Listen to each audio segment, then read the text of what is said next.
tento moment čakám od svojich 11 doteraz a určite nie som jediný. Keďže z veľkej časti je na podnety z LEGO komunity vyšiel tento parádny set triediaceho klobúku. Triediaci ceremoniál rozhoduje o tom, v ktorej rockfordskej alebo kvôli bratom Čechom bradavickej fakulty budete zaradení. Po desiatkách repetitívnych setov a videoení všetkého možného z Harryho Pottera je tu konečne niečo originálne a pritom asi jedna z tých najikonickejších vecí. V LEGO verzii sa samozrejme klobúk objavil už viackrát, skôr to bolo ako doplnok k figurkám a samotný triediaci ceremoniál vyšiel iba v roku 2001 v sete 47011.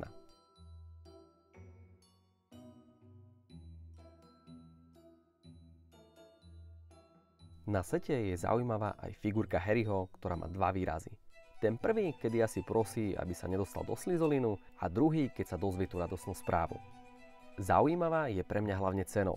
Aktuálne je priemerná cena tejto figurky na príklinku okolo 30 € alebo 760 českých. Po tomto zistení som to deťom veľmi rýchlo vyberal z úst.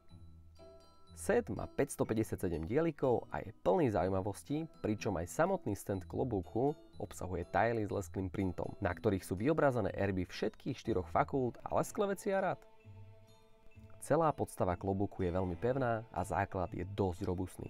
Keď si predstavím, ako sa s tým budú hrať moji dvaja šakali, tak je to len dobre.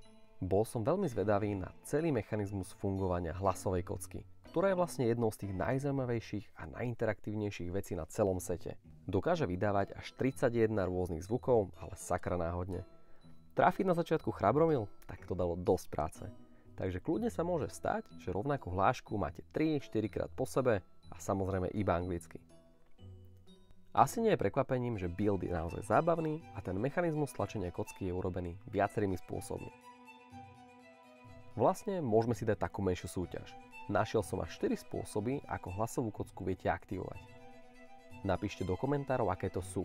Z komentárov následne niekoho vyberieme a pošleme ako darček nejaký LEGO časopis. A ak som to ešte nespomenul, tak keď pozeráte naše videá, kliknite na odber. Zadná strana klobúka zostáva otvárateľná práve kvôli zvukovej kocke. A je to celku praktická fičurka. Ak by sa vám pri toľkom stláčaní náhodou vybili baterky, tak takto dokážete kocku jednoducho rozobrať a baterky v nej vymeniť.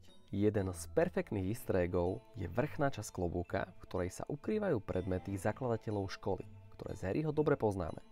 Diadem Brunhildy Bystrohlavovej, alebo český Roven z Havraspáru, ďalej pohár Biflomorovej alebo Helgy z Mrzimoru, veľmi známy meč Richarda Chrabromila, Godrika Nebelvíra a posledný je príväzok Salazara Slizolina, český z Miozela. Za tieto preklady inak Češi palec hore, znie to omnoho lepšie. Set nie je obrovský, ale ani vôbec nemalý.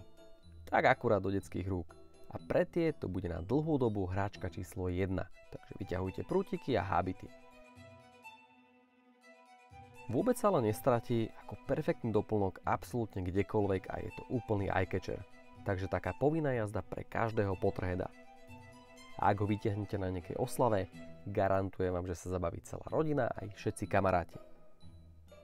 Nezabudnite na súťaž, ktorú si vyhlásime o týždeň a ak sa vám video páčilo, tak nám hoďte like. Schválne sa ešte pochváľte do komentárov, do ktorej fakulty by ste chceli patriť práve vy. Vidíme sa pri ďalšom videu a LEGO zdar!